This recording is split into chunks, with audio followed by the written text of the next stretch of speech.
Okay, so purihin ang Panginoon mga kapatid sa continuation ng ating pag-aaral sa Book of Revelation. We are now in chapter 13 and then naumpisahan na po natin yung first part nito regarding the beast out of the sea. So we will be having the second part of it today. No? So we will not exhaust ourselves kasi I don't want to tackle yung second beast starting verse 11. So we will concentrate first, tapusin muna natin sino ba yung first beast out of the sea before we discuss next week itong beast out of the earth. Okay, so if you have your Bible with you, we will just read verses 5 to 10 to close this first part regarding the beast out of the sea. Verse 5, the beast was given a mouth to utter proud words and blasphemies and to exercise its authority for 42 months. It opened its mouth to blaspheme God and to slander His name and His dwelling place and those who live in heaven. It was given power to wage war against God's holy people and to conquer them. And it was given authority over every tribe, people, language, and nation. All the inhabitants of the earth will worship the beast, all whose names had not been written in the Lamb's book of life, the Lamb who has been slain from the creation of the world. Whoever has ears, let them hear. If anyone is to go into captivity they will go. If anyone is to be killed with the sword they will be killed. This calls for patient endurance and faithfulness on the part of God's people. So purihin ang Panginoon sa kanyang mga salita today na ating pong pagsasalu-saluhan that today we'll be talking about and contemplating. Ano ba talaga yung everything that we have read today, ano ba yung implication nito for us regarding the first beast? Okay, so dito natin makikita, sabi ko nga, we will just concentrate ourselves closing itong topic natin regarding the first beast. And last time we learned that this first beast from the sea, ito yung Antichrist. Then I will leave from there muna and I will not preempt muna kung sino yung second beast dito that coming from the earth. So we don't want to preempt that. So we will leave that as is like that. And we will try to know sino itong second beast. Siya rin ba yung Antichrist or is he different from the first beast? So we will leave out muna from there to make it so exciting sa pagdating natin. But if you want to study it in advance, you may come to know who is this second beast na tinutukoy po starting verse 11. Pero today, we will leave it ourselves dun sa first beast that came out from the sea, and that is the Antichrist. Last time, we talked about that there is two definition of this. Sabi nila, itong beast out of the sea, it is not necessarily it is the Antichrist. It can be a king or a kingdom, that is opposing God and His people. But for our proper understanding sa atin, we will try to know who is really this beast out of the sea. We say that it is the Antichrist. Ito yung maraming theologians, ito yung maraming mga Bible scholars that they refer this beast to the Antichrist, not a political kingdom or any king or kingdoms. Okay? So John saw a beast coming out of the sea. So ano yung nakita natin sa ating last time na ating pag-aaral? Nakakita si John ng beast coming out of the sea. Although yung identity nga ng beast is divided between a kingdom or a person, there is a clear indication, mga kapatid, that it points to the Antichrist. The beast having 10 horns and 7 heads and 7 crowns, sinisimbolize ito at nire-represent ito yung completeness and fullness of the Antichrist, influence, power, and authority. So yung horns, yung heads, yung crowns, ang symbolism nito is yung fullness and completeness of the Antichrist. Having influence, meron siyang power, meron siyang authority. And all these things were given to him by the dragon. That is symbolized by Satan himself. Yung 10 horns having 10 crowns suggests a confederation or coalition of kingdoms or nations under the beast's control. Makikita natin dito that there will be a confederation or coalition of kingdoms or nations that they will submit themselves under the control of the Antichrist. Or they even will give their crowns, and they will surrender their crowns unto the beast, and they will be under his control. Each head of the beast had blasphemous names. O nakita natin na yung bawat head ng beast ay merong blasphemous name. Ang sinisimbolize nito that the Antichrist will disrespect God, taking glory for itself and dwelling in pride, that all the actions of this beast will always about blaspheming against God. No? He will disrespect, he will take glory for itself and even dwell in pride. It indicates a direct challenge. Challenge niya yung holiness of God at ng kanyang authority. Nire-reflect nga dito yung Antichrist arrogance and self-proclaimed deity, that he proclaimed himself as being God.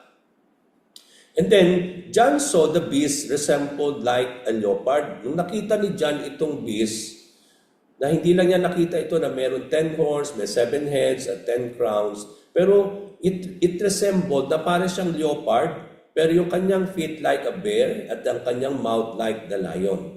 So the leopard image symbolizes the Antichrist swiftness, no? Kasi yung pag sinabi nating swiftness, di ba, ang isang leopard, yung that animal moves in high speed, no? Napakabilis niyang tumakbo. Kaya nga yung makikita nating the same description that has been given to Antichrist, yung kanyang swiftness at yung kanyang agility, yung ability to move easily, no? So yun yung kanyang characteristic. Yun namang bear feet indicates strength and stability, capable of exerting effort or force. Yung mouth naman ng isang lion represents yung authority and dominance and ability to instill fear. So doon natin makikita na, di ba, ang tao takot na takot sa lion. So doon natin makita yung lahat ng karakteristik na yan points to the Antichrist. Meron nandun yung swiftness niya, yung ability, yung agility niya, yung kanyang strength and power, and also authority and dominance.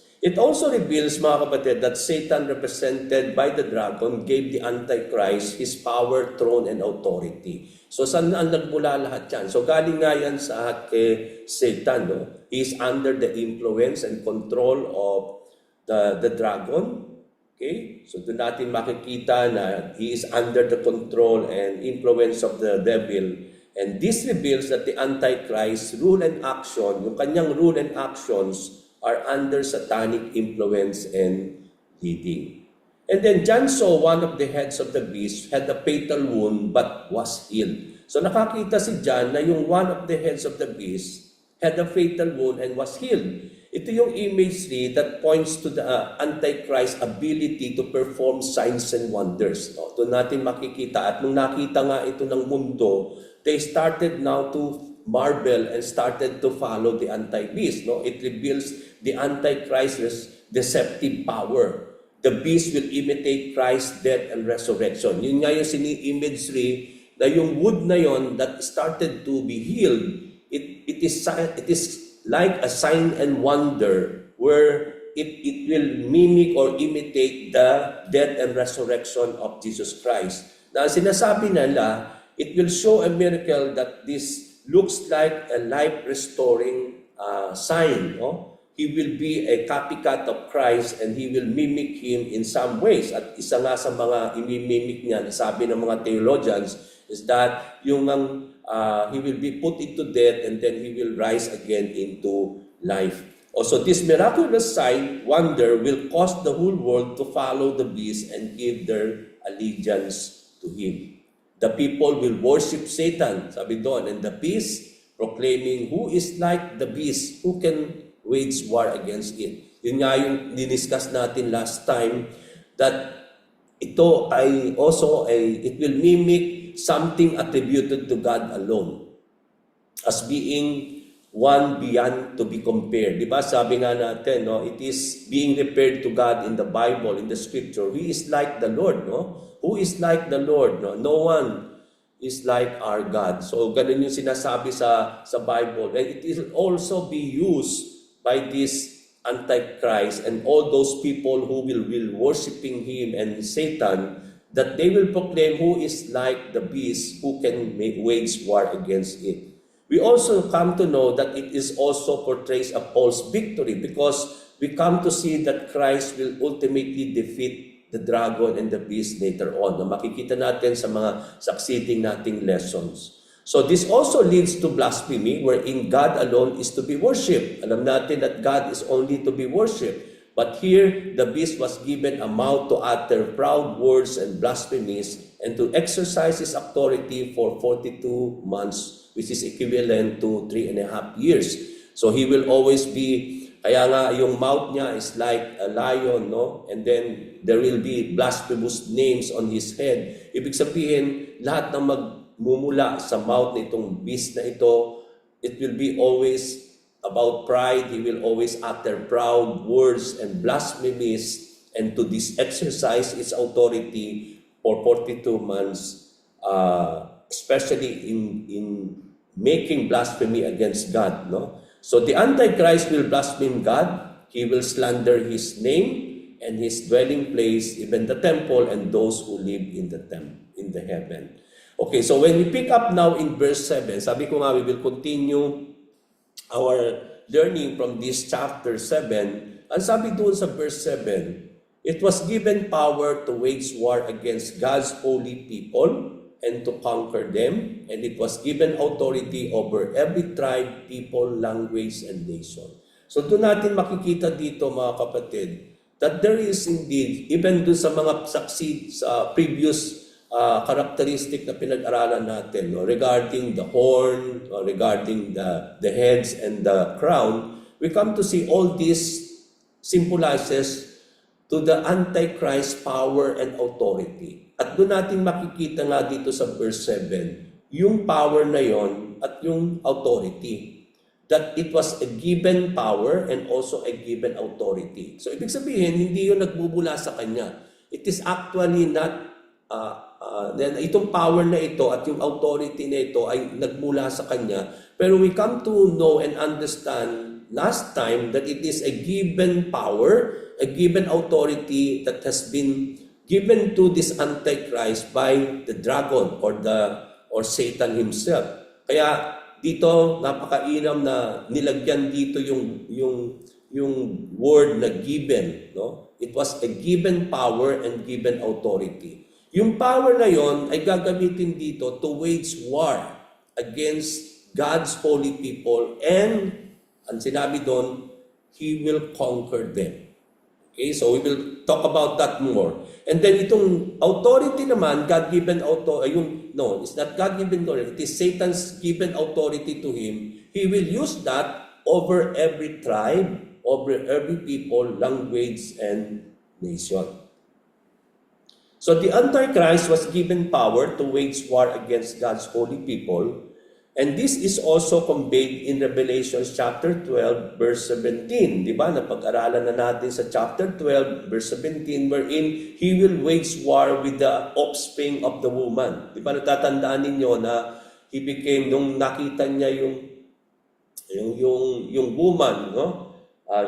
He was given an eagle's wing, and then later on, when there is river that is coming out from the mouth of the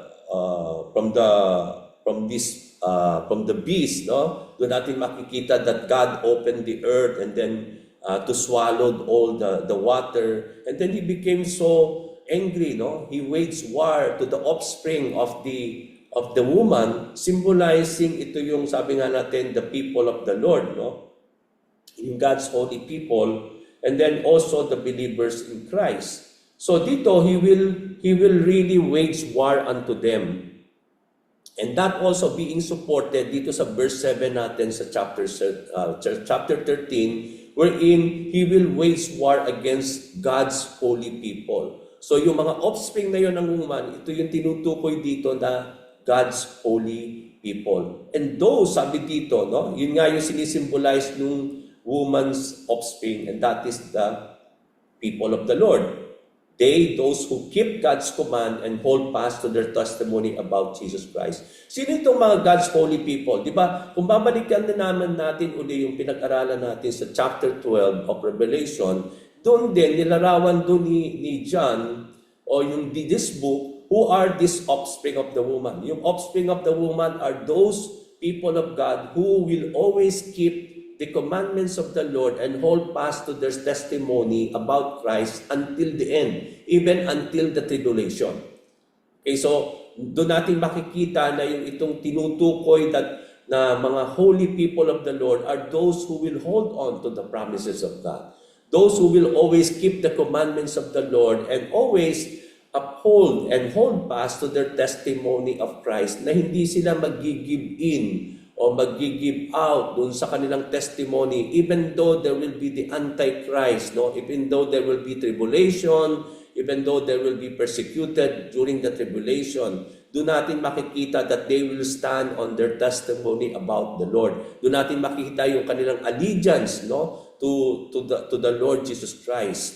And then, so this is how this Antichrist will wage war to these people. Ito mga tao who will hold on to the commandment of the Lord, who will always keep their testimony, even at that time when the Antichrist will reign and rule during the second half of the tribulation.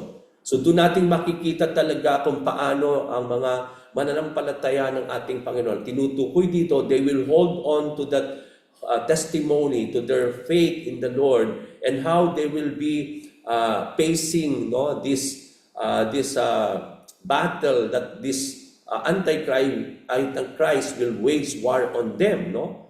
And so the word given means permitted and empowered. So ibig sabihin dito, he was given or he was permitted and empowered. And we come to know that Satan will permit and give the Antichrist the power to make war against the people of God. The holy people refers to believers, to the saints, or believers who remain faithful to God during the tribulation. So doon natin makikita talaga na kaya nagsasabi rin sa mga ibang mga understanding, mga views regarding the tribulation na ito nga yung pinanghahawakan din ng ibang mga naniniwala na people of the Lord will not be out of the tribulation, that they will not be raptured during the tribulation, but they will go on and experience tribulation. Kasi may mga verses nga dito sa Book of Revelation na yun yung nakikita natin. Even this chapter, nakita natin dito that He will wage war against the holy people of the Lord. So ibig sabihin dito na it may be also, kaya nga ang lagi nating sinasabi dito, we need to be ready. Whether we will go to the tribulation or not, we need to be ready. We need to be faithful in holding on to the promises and the word of the Lord, and uphold, no, and hold fast to our testimony. Kasi kung hindi natin gagawin yon, we will not able to resist and overcome these mga actions and itong gagawin ni Antichrist during his reign and rule. So doon natin makikita, no, that he will wage war unto them, and this is being referred to the believers or saints of the Lord who will be faithful to God during the tribulation. So not only the Antichrist will wage war against God's people, but he will conquer them. Ang liwanag po niyan, mga kapatid. So he will conquer the people of the Lord. This does not mean that ini-imply dito yung spiritually defeat, no? Yung they will be defeated spiritually, but rather it is a temporary physical defeat. Okay, we come to know when it comes to our spiritual lives, we are victorious because of the victory of the Lord. But then, physically, we can still be persecuted, no? Physically, no? But then, and then, if itong sinasabi dito sa chapter na ito that they will be conquered by the Antichrist when he wage war on them, hindi ito spiritually because we are so secured spiritually already, no? But then, because we are still, if the people of the Lord and will be allowed by God to undergo the tribulation, so they are still here on earth.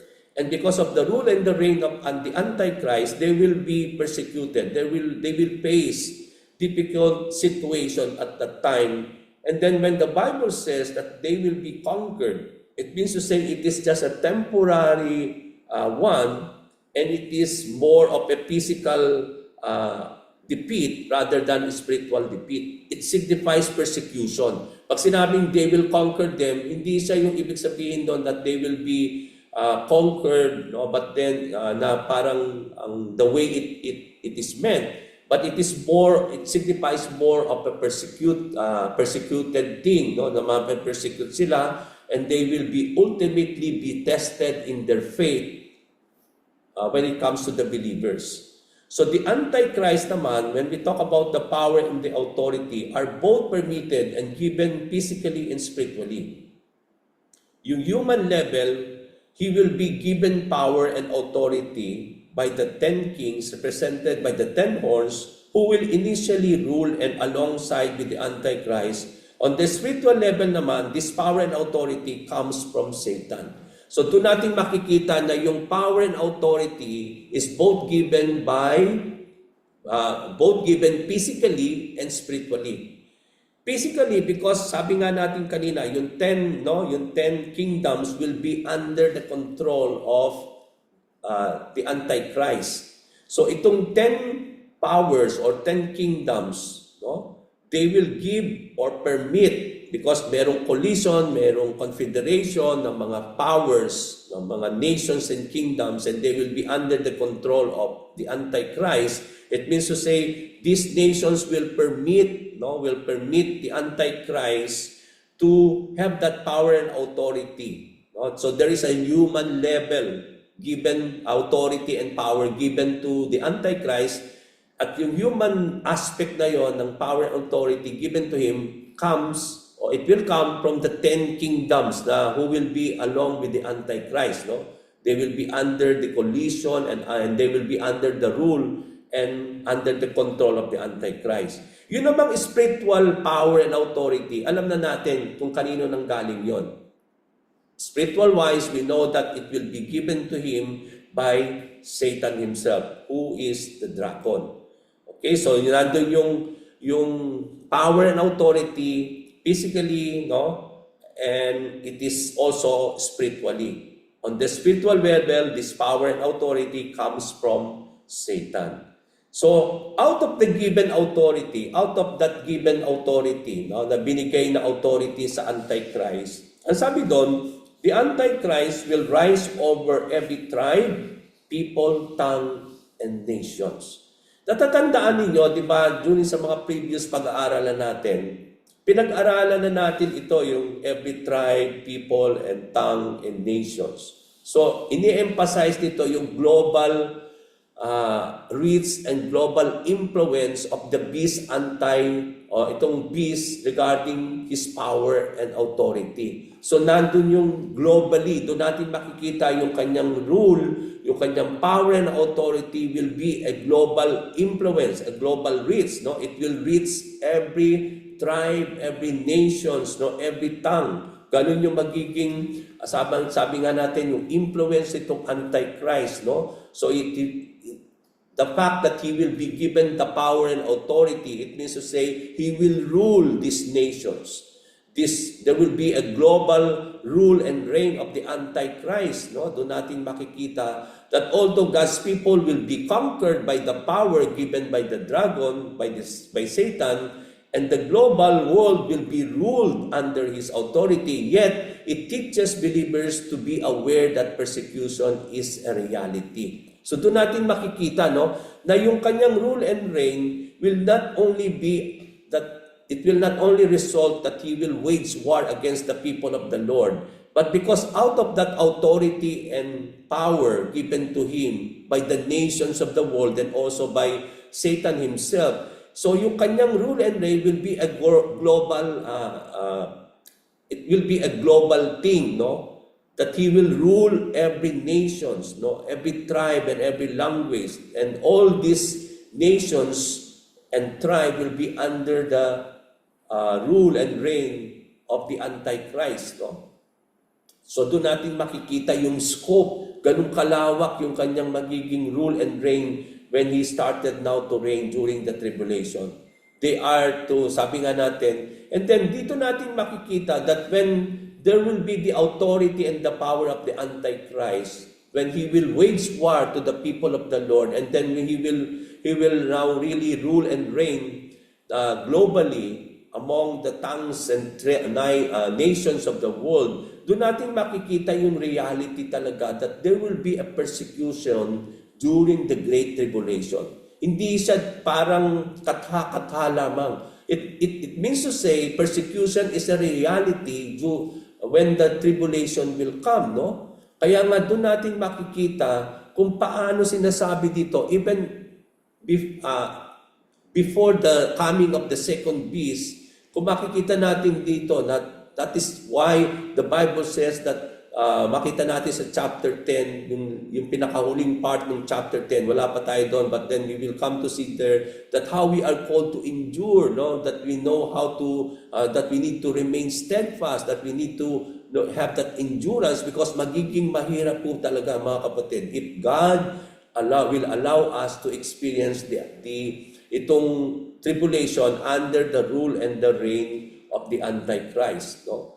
There is a calling for us to remain steadfast in our faith in times of persecution and trials that are part of our journey, not only in the time of the tribulation, but I believe it is the same thing in our lives today, no? In our everyday walk with the Lord, in our everyday journey with God, I believe the same thing, no? That hindi ito bago sa atin. Hindi lang yung parang doon lang natin ma-experience yung trials and persecution or we will suffer because of our faith in the Lord. But if it is also something that we experience even now, no? Kaya it will not be something like a surprise to us if kung loloobin man ng Panginoon na i-persecute tayo that we will suffer during the tribulation. Because even today, we are experienced that already. And that's why itong life natin na hindi pa tayo nawala pa tayo sa tribulation at dahil na-experience na natin somehow like this, no, that will happen in the tribulation, parang it is our way of preparation. It is our way of training now to train us pagdating ng panahon that we will experience such kind of this during the tribulation, na talagang handa na tayo. Kaya ito yung parang training ground natin nung the last days na until such time na dumating na nga ito mga pinag-aaralan natin. But until then, ito yung para bang preparation natin. Kaya nga dito, tayong piniprepare na tayo ni Lord, no? To the mga nangyayari sa buhay natin today that somehow that gives suffering unto us, no? Nandun yung para somehow mga hardship na pinagdadaanan natin today. It is a way of preparing us on that time when this rule and reign of the Antichrist, because it is much more severe, sabi nga natin, mangyayari. But then we will not see it as something as new. It's because it is the same thing that is happening in our lives today, in our journey with the Lord. That's why we are called even today, not only during the tribulation, that we need to remain steadfast in our faith. That we need to be steadfast in terms of our sufferings and trials that we will bear in our journey with the Lord. So even when evil even this evil will prevail, no, mga kapatid, yet God is in control. Yun laging sinasabi dito sa Book of Revelation. Everything will happen in the Book of Revelation, but it is under the sovereignty of God. Hahayaan niya yung manaig itong Antichrist, no? Even he will allow the dragon or Satan to do everything that has been written in the Book of Revelation. But put always into your mind that it will happen, even evil will prevail temporarily during the tribulation. Yet it is under the control and the sovereignty of our God. Yun lagi ang titingnan ninyo dyan. When we talk about the Book of Revelation, it is always under the control of God. Hindi niya hayaan beyond what He will allow or Satan and the beast. So doon natin makikita. Doon natin makikita mga kapatid that even evil will be allowed at that time to prevail temporarily, no? During the tribulation, but then God is in control of that. Even the Bible says that Satan or the devil or even the Antichrist will wage war against the people of the Lord and they will be conquered. But then let us put into our mind that even though God will allow it, but God is in still control of it. Because in the midst of that, we come to see the protection of the Lord. We come to see the deliverance of God. No? So doon natin makikita, no? Wherein there is the protection of the Lord even at that time, at that particular time. The beast authority is permitted by God in His sovereignty. Kasi kung titingnan natin, if it is a given power and authority, at hindi yung nagmumula, even yung power ni Satan and even yung kanyang temporary authority today in this world is just a temporary thing na hindi ito nagmula mismo sa kanya. When we talk about everything comes from the Lord, it means to say, even itong authority ng devil at ng Antichrist, it is also something that has been permitted by God. It means to say it is something that is allowed by the Lord in His sovereignty. The influence of the beast calls for the believers to be vigilant. Maging vigilant tayo, maging discerning tayo about yung mga global events na mangyayari, no? Yung mga bagay na mga ideologies na talagang will oppose the truth regarding about the Lord. That despite the temporary victory of the beast, alam natin he will become victorious. Kasi sinabi doon, sabi niyan, he will conquer the God's people, and even he will conquer the whole world, the global world, and they will be put under the control of the Antichrist. So although there is victory, but let us put into our mind that this is just a temporary victory for 3.5 years. Okay?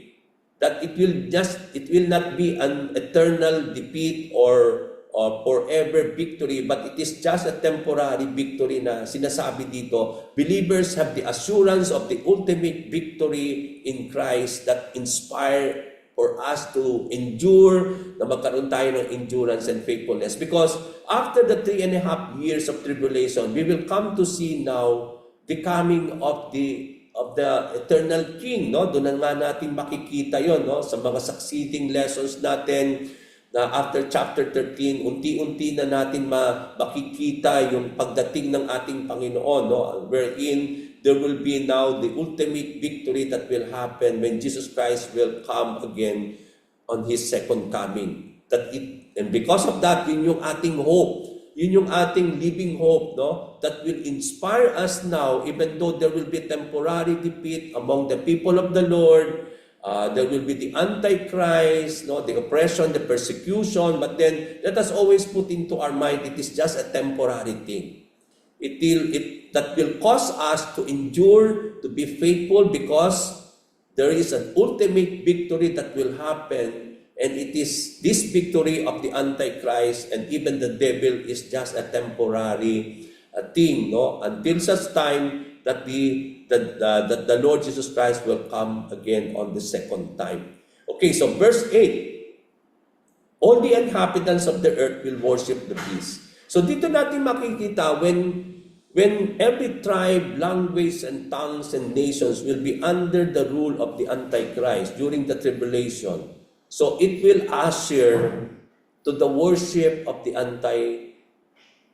No? So doon natin makita that sinabi dito sa verse 8 that all the inhabitants of the earth, it means to say every tribe, every language, and tongue and nations, they will worship the beast. All whose name has been written in all whose names have not been written, yung mga hindi nasulat daw sa Lamb's Books of Life, yung mga names na yon, mga inhabitants na yon na wala ang mga pangalan daw sa Book of Life, ito yung mga inhabitants, yung mga tribes and nations and tongues and languages who will worship the beast. Okay? Whose name are not written in the book of life, the Lamb who was slain from the creation of the world. Napakagandang dinagdag dito ni John, no, in the writing of the Revelation, that the book of life is the Lamb's book of life. It means to say this book of life is from the Lamb, no? And this Lamb Sino itong lamb na ito na tinutukoy? It is the Lord Jesus Christ, no? The lamb who was slain from the creation of the world, no? So doon natin makikita yon. So later on, we will try to analyze this. Yung praise na yon, the lamb who was slain from the creation of the world. Na parang merong mali dun sa mga words na yon. Okay, so we will try to see that later on. But let's go first to the first part of verse 8. So this gives us assurance that in spite of the power and authority of the Antichrist, not all people will follow and worship him. It means to say, even though he will rule globally, he will rule every tongue and every nations and every language and tribe. So, although there will be inhabitants of the earth will worship the beast, but then ang sinasabi dito, ang binibigyan ng pansin dito is that hindi yun, kundi there will be people who will not worship him. Because who will worship him are those names who were not written in the book of life.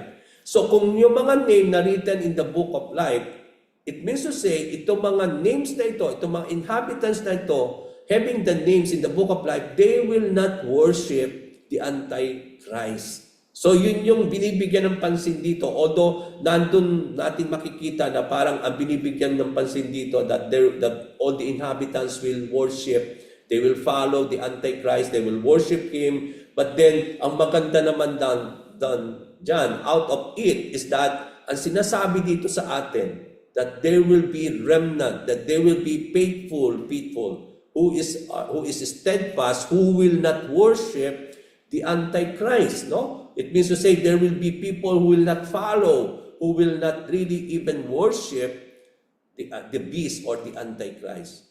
So, there are still the remnants who will not follow and worship the Antichrist. And it is my prayer and my hope, mga kapatid, kung loobin man ng Panginoon, dapat tayo kasama doon. No, loobin naman ng Panginoon na tayo po ay dumanas ng tribulation. It is my prayer and also my hope that our name will be in the book of life. And because our names were written there, it means it assures us that we will not worship and follow the Antichrist. Because only the names who are not on the book of life will worship and follow the beast. So, only the names of those who are not written in the book of life will worship the beast. The worship signifies what? Pag nag-worship tayo, ibig sabihin nun, sinisignify nito yung allegiance. Sinisignify nito yung submission. And we come to understand in the word of the Lord, sa Bible, we come to see that worship in terms of allegiance, in terms of submission, should be attributed only to the Lord.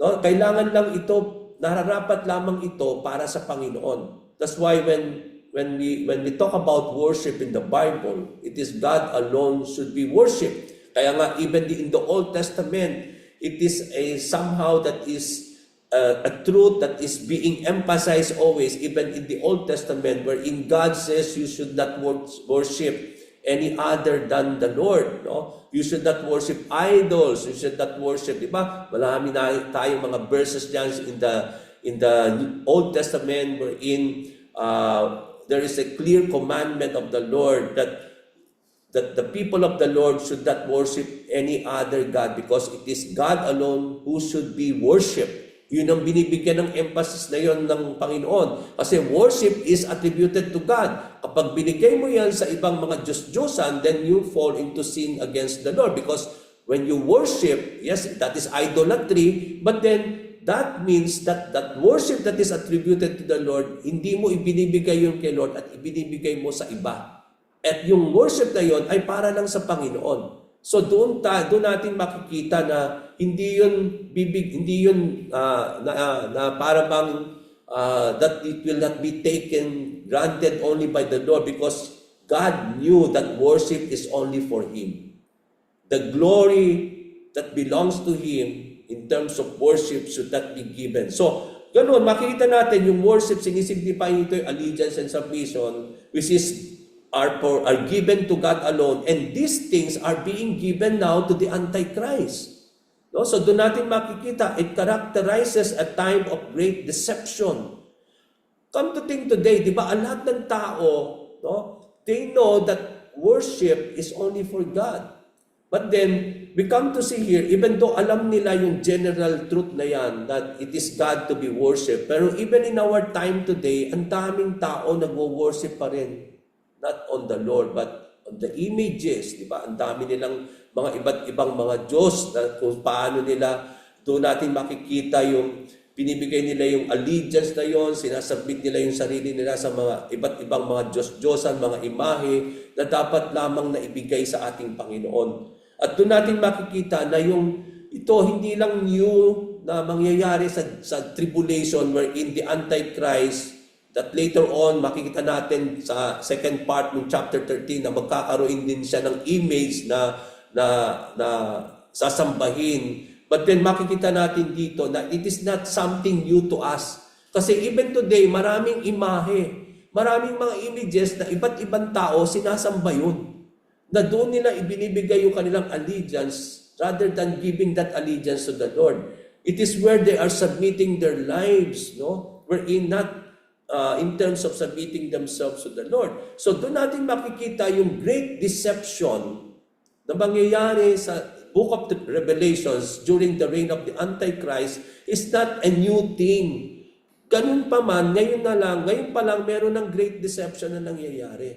People are being deceived, no, regarding worshiping idols and images and different gods.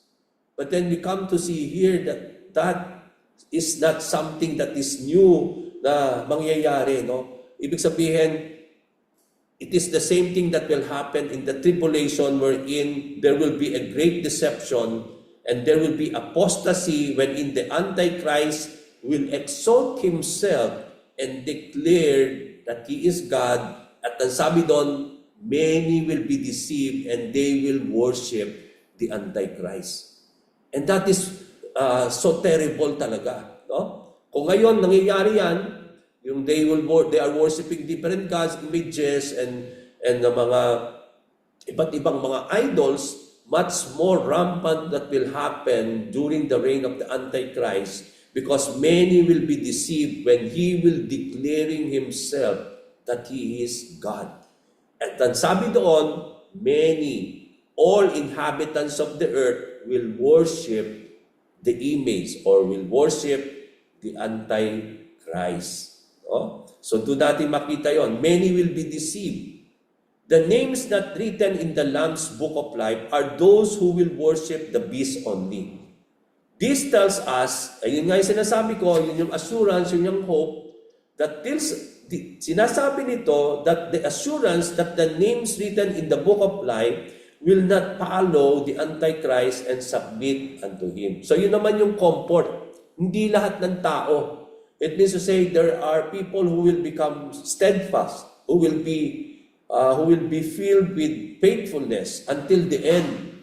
That even though they will be suffering of the consequences if they will not worship the beast and even the image of the beast, then sabi doon, even though they will die and martyred because of that, they are not really ready to give up that allegiance, but they will remain faithful unto the end. No, they will not follow, they will not submit themselves to this Antichrist. So ginagarantayan nito mga kapatid that believers have a secure place. Ito yung nagbibigay sa atin ngayon ng assurance and confidence that there will be a secure place as being elected and being chosen by the Lord, no, for our salvation. It means to say, kapag daw ang names natin ay naritten na sa Book of Life, it means to say, that gives us the assurance that there is now the completion, the culmination of the salvation of God. That those names are indeed saved, no, securely, and that they are people who will indeed receive eternal life as God promised. So the Book of Life that belongs to the Lamb, sabi doon, the Lamb's Book of Life, it means to say that Book of Life belongs to the Lamb. And we come to know this Lamb is the Lord. So the Book of Life that belongs to the Lamb is a metaphor indicating the record of those who have eternal life through faith in Jesus Christ, who is the Lamb. It symbolizes assurance and salvation, eternal life for the believers of the Lord. So yung pala yung sinisimbolize ng Book of Life, no? Wherein there are names written there. So it is a metaphor na nagbibigay ito ng assurance, ng confidence that there is indeed salvation and eternal life for those names, for those believers whose names are written in the Book of Life. Okay, so yun naman yung comfort, yun yung hope natin, no? So there is something that needs to be understood on the last part. Yun nga yung sinasabi ko, parang merong hindi malinaw dito na parang questionable. Ano yung questionable doon? So there is something that needs to be not to be misinterpreted or to be misunderstood on the last part of this verse, wherein some translation convey. Kasi merong mga translation kagaya ng NIV, ng NLT, tsaka ng King James Version, ang sinasabi sa last part ng verse 8, all whose names have not been written in the Lamb's Book of Life, the Lamb who was slain from the creation of the world. So ang sinasabi nito, kung yung last part, the Lamb who was slain from the creation of the world, parang sinasabi nito literally na si Kristo na slain na before even the creation has been formed. Parang ganun ang sinasabi. Isn't it? Kung gagawin natin literal. Kasi mami-misunderstood natin to. Kasi kung magiging literal tayo ang dating natin, kung iintindihin natin yung phrase na yon, yung sentence na yon, the Lamb who was slain from the creation of the world, parang kung iintindihin natin, parang sinasabi na ito na si Lamb, who is Jesus Christ, was slain from the creation of the world. Ibig sabihin, even before the foundation of the world, even before the creation was done, He was already been slain. Okay, so yun yung sinasabi. Kaya sometimes nagkikreate yan ng confusion or misunderstanding kasi kung literally, yun yung sinasabi nung phrase, nung sentence. But if you will understand it, the way the words have been constructed and written, mga kapatid, it conveys the idea that the Lamb was slain before the creation of the world. Kasi yun yung sinasabi nga nung arrangement of words.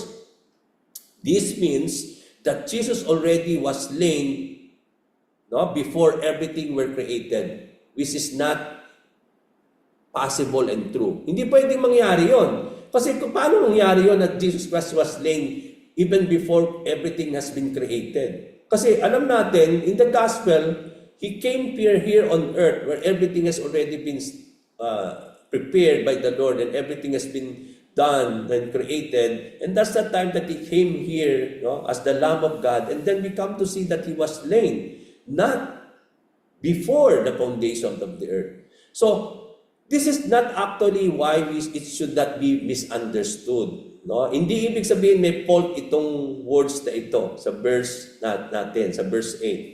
Pero kung titingnan natin yung ibang mga translation, hindi actually the way it should be understood. No? Hindi may fault ang Bible. Ang ibinibigyan ng emphasis dito before the creation of the world is not yung the Lamb that was been slain. But ang binibigyan na nangyari na noong pa man daw bago nagkaroon ng creation is that even before the creation and even the creation of the world or the foundation of the world, ang binibigyan ng emphasis doon, yung names that were written in the Book of Life. Bago pa man nagkaroon daw ng creation, mga kapatid, there are already names written in the Book of Life. Those who will be saved, those who will receive eternal life. Wala pang creation. Meron na nun. So yun yung binibigyan ng emphasis doon. Hindi yung the lamb that has been slain before the creation. So kaya kung i-reconstruct natin yung words, no? Ang sinasabi talaga doon sa last part ng verse 8, everyone whose name has not written before the foundation of the world in the book of life, or in the book of life of the Lamb who was slain. So ang binibigyan dito ng emphasis, no, before the foundation of the world are those names who have not, no, Everyone whose name has not written before the foundation of the world. It means to say, there's already names that has been written on the book of life. There is also names that were not written onto it. Yun yung reality. Na kahit wala pa palang creation, even before the foundation, meron ng mga names na na-written, meron ng names na hindi na isulat. So yun yung binibigyan ng emphasis doon. So huwag tayong malito na kasi parang misleading yung sinasabi doon that the Lamb who was slain from the creation of the world. Pero hindi yun ang binibigyan ng pansin doon. Yung binibigyan ng pansin doon from the creation of the world are those names that had been written on the book of life. Na bago pa man nagkaroon ng creation, even before the foundation of the world, there is already this book of life. And this book of life contains name, and even it disclosed that there are names that walang hindi nakasulat doon. So dalawang truth ang sinasabi doon. May mga names na nakaritten, merong names na hindi nakasulat doon. At yung mga names daw na hindi na isulat sa book of life, yun daw, yung even the foundation of the world, alam na yun ni Lord. Alam na niya kung sino yung mag-worship dito sa beast.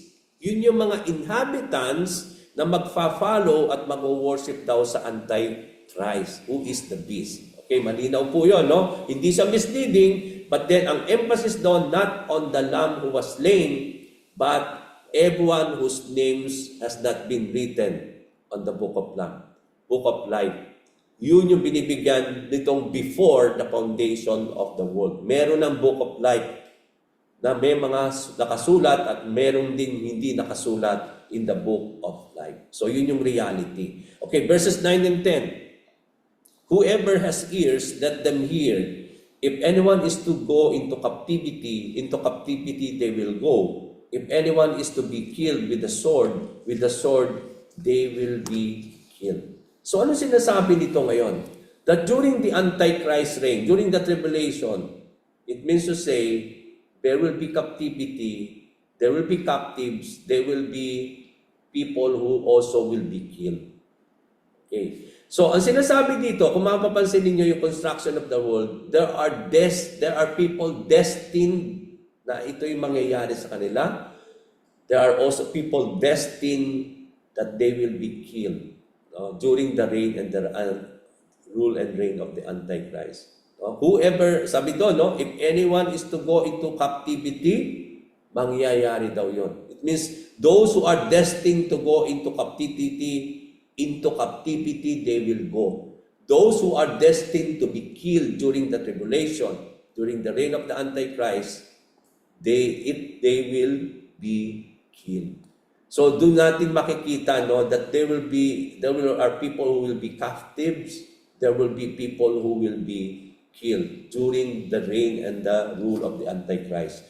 So there is a call to attention urging. Kaya nga sinasabi doon sa start, whoever has ears, let them hear. Kasi binibigyan niya ng emphasis itong susunod na mga phrases. Whoever has the ear, kaya tayo, ito yung parang sinasabi sa atin ngayon kasi pinag-aaralan natin ito ngayon. Kaya sinasabi ni Lord sa atin ngayon, pay attention to this. And what is that? That if anyone is to go to captivity, into captivity they will go.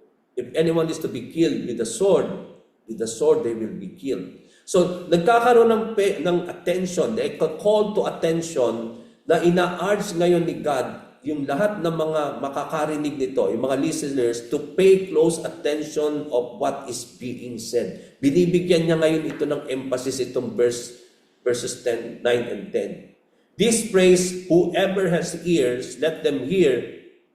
Alam natin, lagi itong sinasabi ni Jesus Christ in the gospel. Kung lagi natin tayo nagbabasa ng gospel, di ba, every now and then when the Lord will teach, when He will emphasize things to His disciples, and when He will challenge the people, He will always use this phrase, no? Whoever has ears, let them hear. Di ba? Paulit-ulit yan sinasabi ni Jesus Christ in the gospel. Ibig sabihin nun, the Lord God wants to take the attention of all who is hearing. Yun ang sinasabi ni Jesus Christ, na pay attention to what I will try to say. Binibigyan na niyang emphasis na makahalagahan itong sasabihin niya. And that is the same thing being said here in verse 9 and 10 that God is telling to the people, the reader of the book of Revelation, especially when they come to read this verse 9 and 10, that they need to pay attention of this. And why?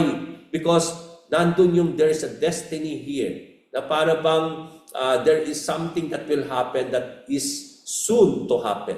Okay? So doon natin makita that wherein it gives, ito ay parang expression to emphasize importance of understanding what is being proclaimed. Okay? So, although all people have ears, why they cannot hear? Di ba tayo, physically, lahat tayo meron tenga eh. Pero bakit sinasabi pa rin ni Lord, let them hear? Eh, natural naman talaga maririnig nila yon. Bakit kailangan pa rin sabihin, let them hear? It's because even though they have ears, it is possible that they will not hear it. Hear in the sense that, not literal, kasi maririnig pa rin naman nila eh. Kaya lang, ang ibig sabihin doon, this means that though they have ears and can hear, yet their spiritual understanding is close to understand what is being made emphasis. Na kahit naririnig nila ito, even though they have ears and they will come to hear it, but they will not even know what they are hearing. Kaya, they need to hear it. So it requires what? It requires spiritual understanding. It requires spiritual wisdom from the Lord so that when you are able to hear it with your ears, you are able to fully understand, because that is not possible for those whose spiritual sight and hearing are close. Hindi nila talaga maintindihan yan. No? Kaya doon natin makikita that sabi nga natin, it requires spiritual discernment to truly hear when it comes to the biblical things and when it comes to the things of God. It requires spiritual discernment. It requires spiritual wisdom from the Lord so that they may truly hear, even though they will have ears, but because their spiritual eyes and hearing are closed, then they will not discern and they will not really understand what is being emphasized by the Lord. So, this reveals now, it also reveals that not all the interested people to hear or pay attention to the things being conveyed. May mga tao talaga, they are not interested. Kaya they are calling their attention. No, that they are neglecting and not paying attention. So, not even have that desire to hear it. So this applies to the people who have no interest or desire to hear the word of the Lord. May mga tao talaga na talagang kahit naririnig nila, no, they don't even want to hear it. Meron namang mga tao, they hear it, but hindi naman nila maintindihan. Okay, so merong dalawang makikita natin dito, no? Na meron namang gusto makarinig, pero they were not able to hear it and learn of this because they are spiritually na close sa kanilang sight, no, yung kanilang hearing to know it. Meron naman tao na talagang they have no desire at all. They don't even want to hear it also. Okay? So, these are whose hearts, no, sabi nga natin, is not really tuned with God, no. This applies to people who have no interest at all or desire to hear the word of the Lord. Only whose hearts are tuned with God are those people who will hear and come to know and understand what God was trying to say to us. Kaya napakalaga dito, yung heart natin is always tuned to the Lord.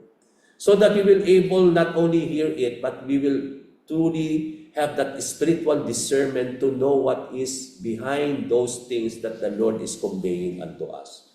So similarly, the call let him hear is not only literal hearing, but internalizing. May mga tao na naririnig nila, okay, they come to know it. They come to know that and understand it. But come to think, it is just an intellectual till na nalaman. Yun ang nakikita natin sa ating buhay bilang Kristiyano. Isn't it? Kapag nalaman na natin, parang it falls short of internalizing it. To internalize what we have heard and understood is to put it into application. No, yun yung sinasabi doon. Na hindi lang na parang narinig natin literally, okay, we come to understand it because believers are given discernment by the Lord. Then after we discern it and after we come to know it, it has to be internalized. And for us to internalize those things that we have heard from the Lord is to put it into application. This means hearing associated with obedience and action. Once we hear it, and once we discern it, and once we come to know it, it requires now obedience on our part. It requires now putting that into action.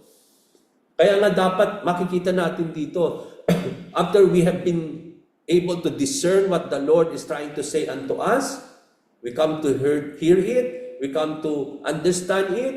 So ang calling now for us, whoever that hears, let them hear, is now for them to internalize it. It means it should be now put into obedience and should be put into action. Okay? They are both hearers and doers of what they heard. Not only they hear it, but they will become doers of what they have heard. So, yun yung sinasabi sa Bible, isn't it? That we are not only hearers of the word, but we are doers of the word. So it requires obedience and action wherever the time that the Lord wants us to pay attention to everything that He wants us to hear.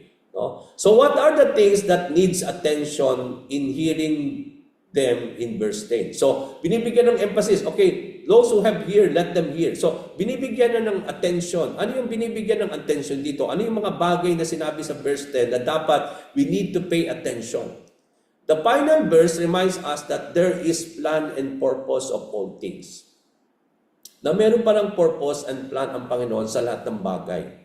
Ang sabi doon sa first part, if anyone is destined for captivity, into captivity he will go. So what does this tell you and me?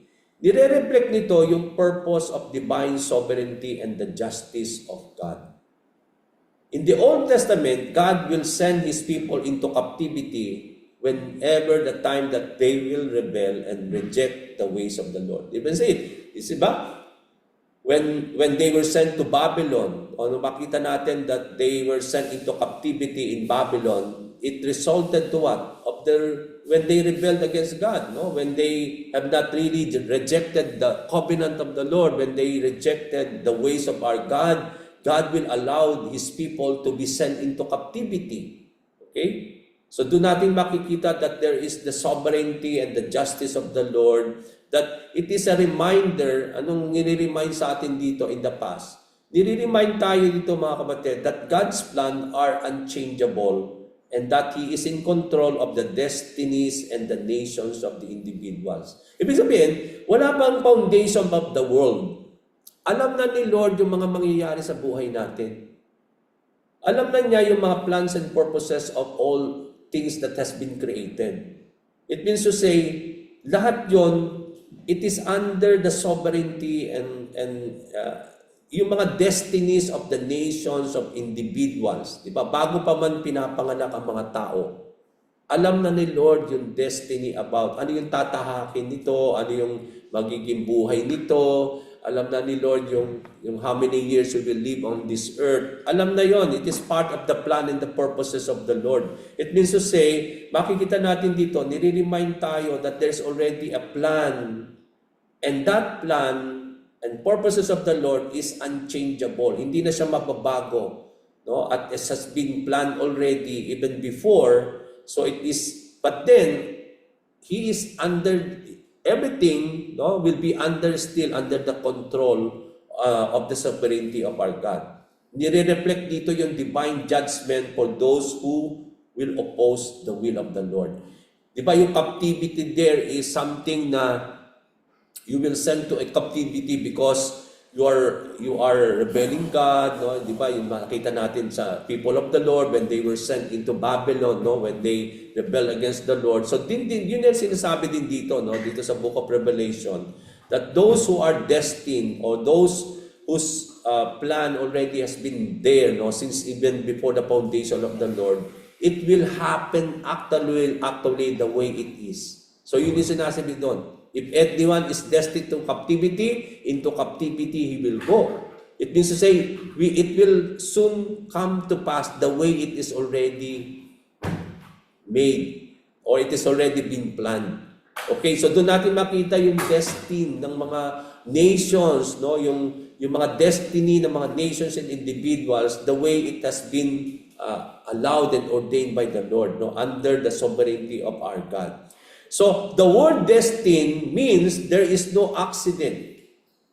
Wala pong aksidente na nangyayari sa buhay natin. Everything is always under the plan and the purposes of God. We know that God is a God of purposes. Hindi siya gagawa ng mga bagay o He will not allow something na not according to any plan or purposes. Lahat ng mga nangyayari that God allowed under His sovereignty, under His control, is permitted by God, but it is not accident. Walang aksidente talaga nangyayari sa buhay natin, mga kapatid.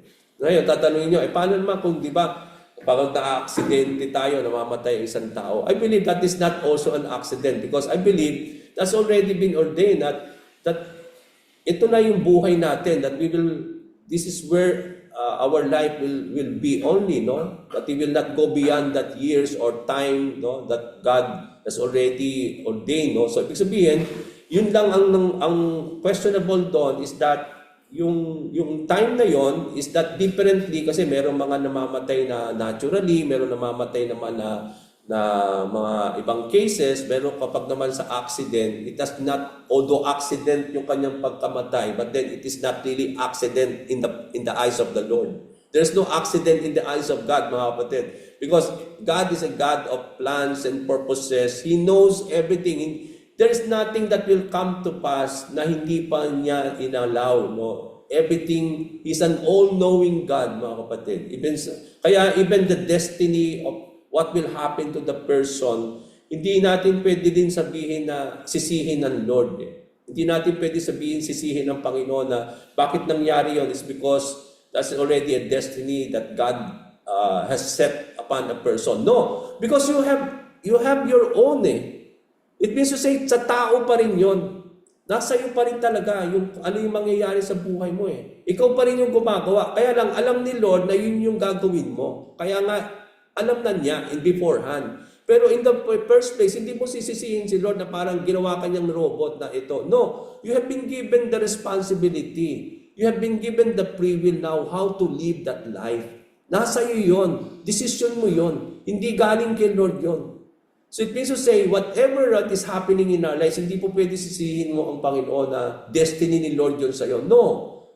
Yes, there's a plan for you. No? But then, kung sinunod mo ba, o nasa iyo pa rin kung susundin mo. Kasi, ibig sabihin, kung hindi naging makabuluhan ng buhay mo dito sa lupa, even though God that plan and purpose everything, nasa iyo pa rin ang desisyon yun, mga kapatid. The consequences lies on you. The responsibility lies on you as well. So, hindi siya aksidente talaga actually. So, there is no accident, but everything are under the appointed, God's appointed according to His plan and purposes. It is God's appointed, then we expect that it will happen the way God ordained it.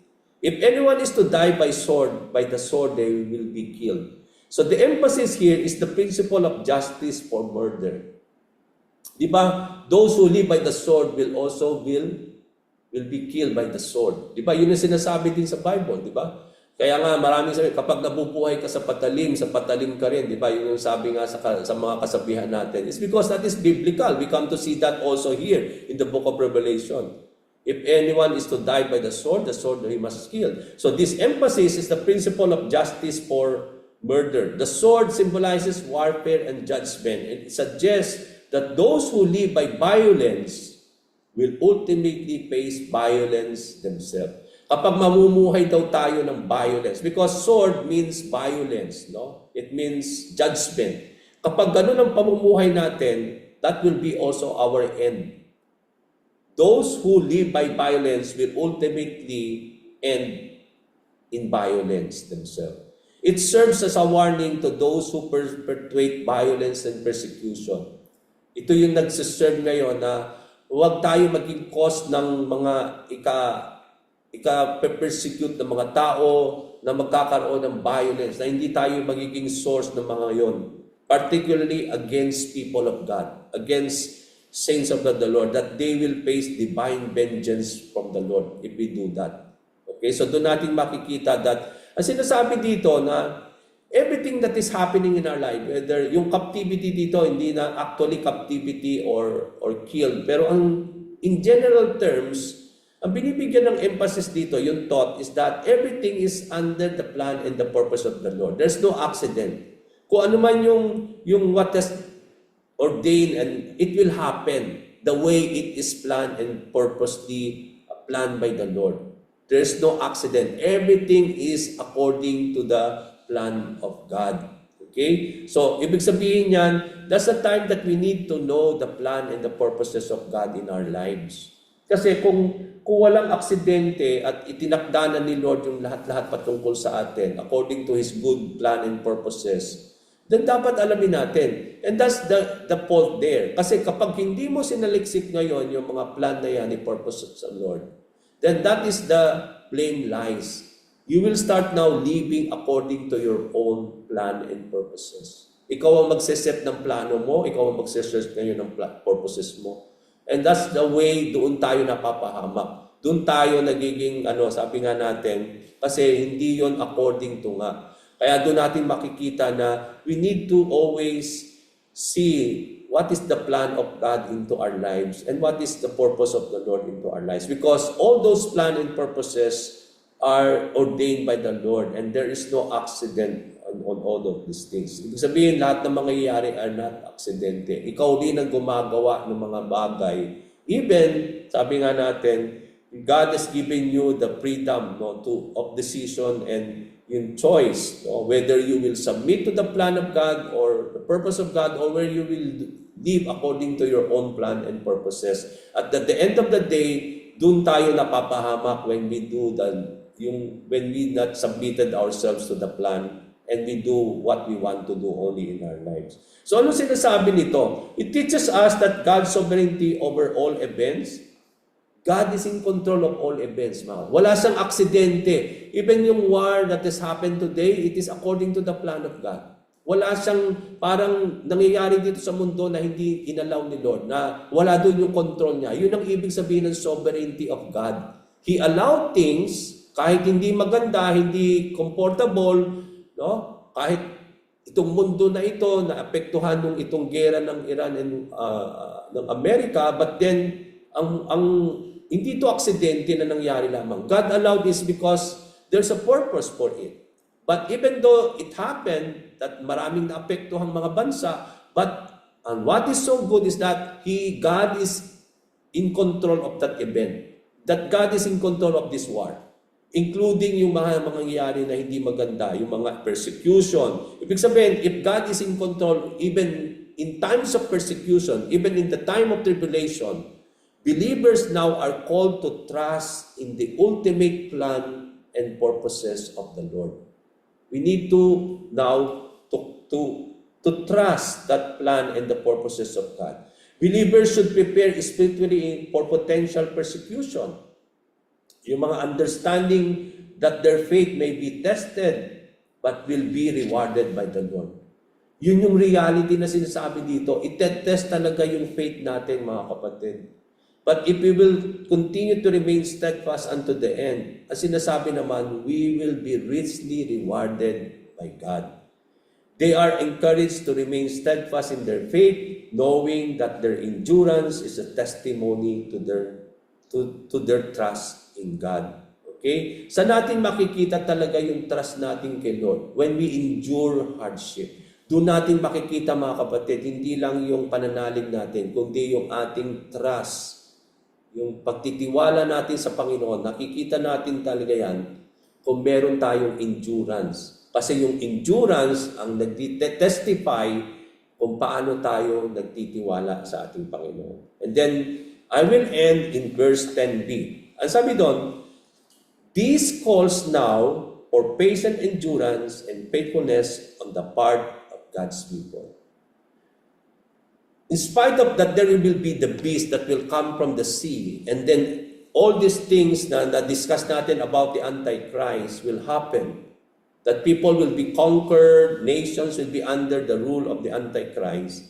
Ang calling ngayon at the end of the day, although this will happen soon under the Antichrist, ang calling ni God, ang binibigyan ng emphasis on the last part ng verse na yan, ang sabi doon, these calls, sabi niya, lahat ng mga ito calls you now to patient endurance and faithfulness on our part as being His people.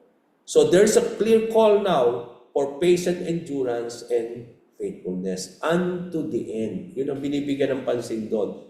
Although binibigyan ng pansin yung Antichrist, pero hina-highlight lang yon to give us the understanding of what will happen soon. But the end of the day, despite ang focus hindi na kay Antichrist Ang focus doon, in spite that everything will happen as God planned and purposely ordained, but the end of the day, the calling of God for us now is not knowing what will Antichrist will do, but in spite of everything that will happen, we will patiently endure and that we will be faithful unto the end.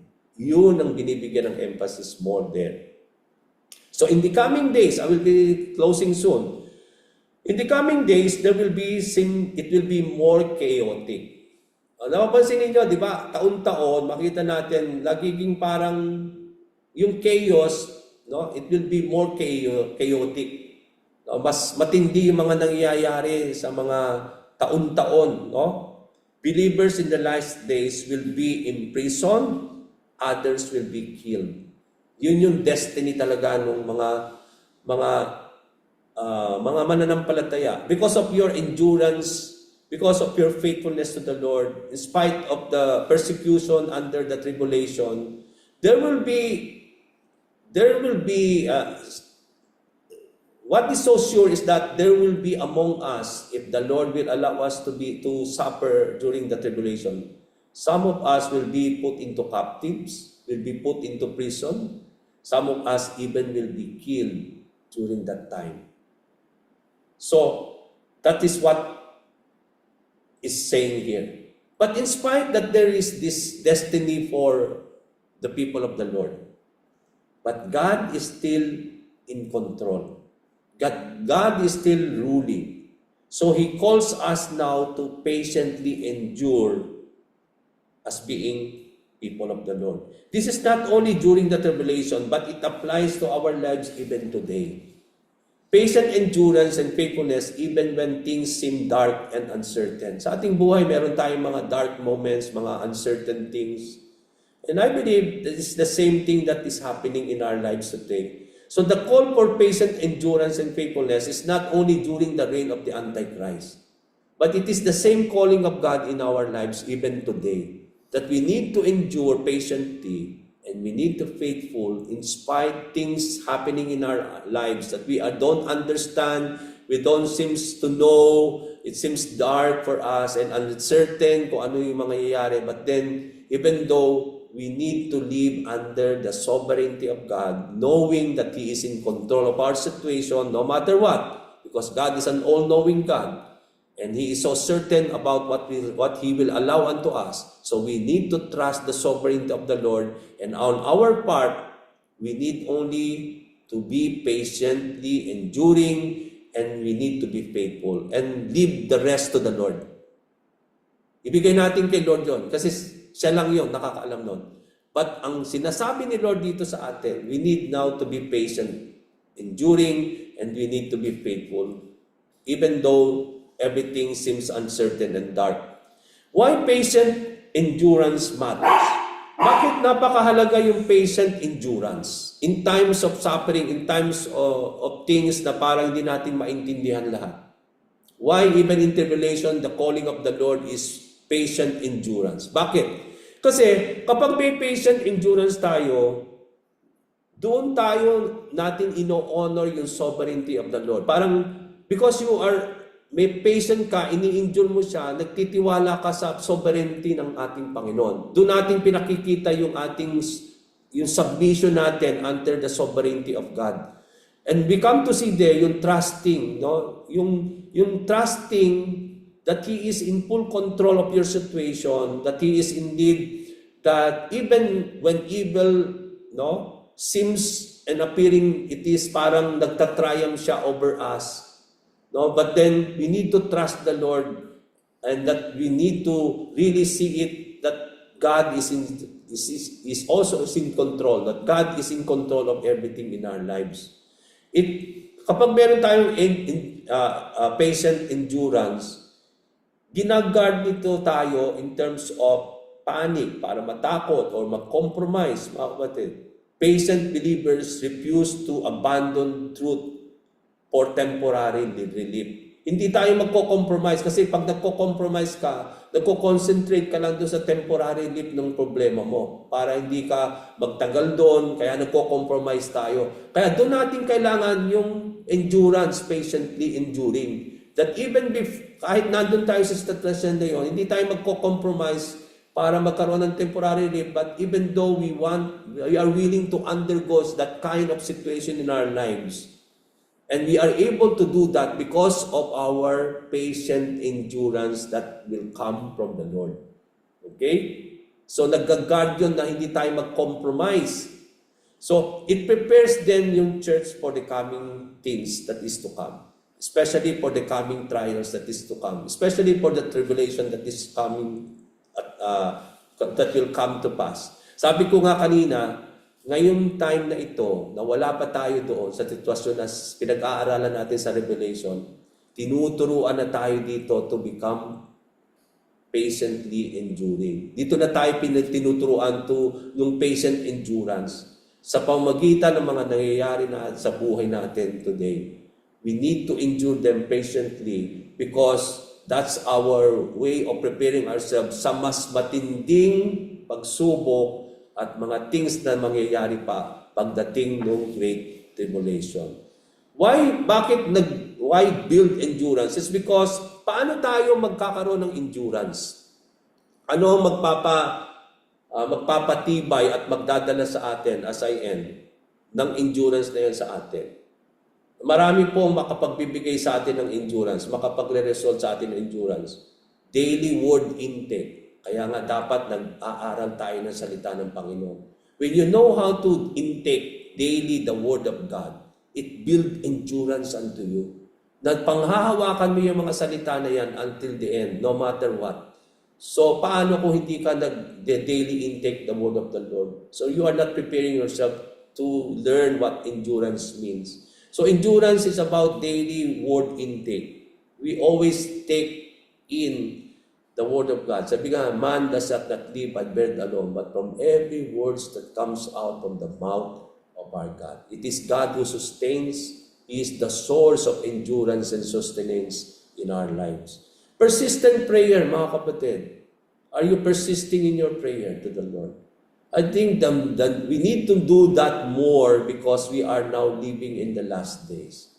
And then Spirit-led discipline of our God. We are to be disciplined in our lives, that will be done to us by the Holy Spirit, and then yung continue to be faithful in the things that God wants us to do, especially in reaching people for the Lord, evangelization, sharing the word of the Lord, preaching the gospel.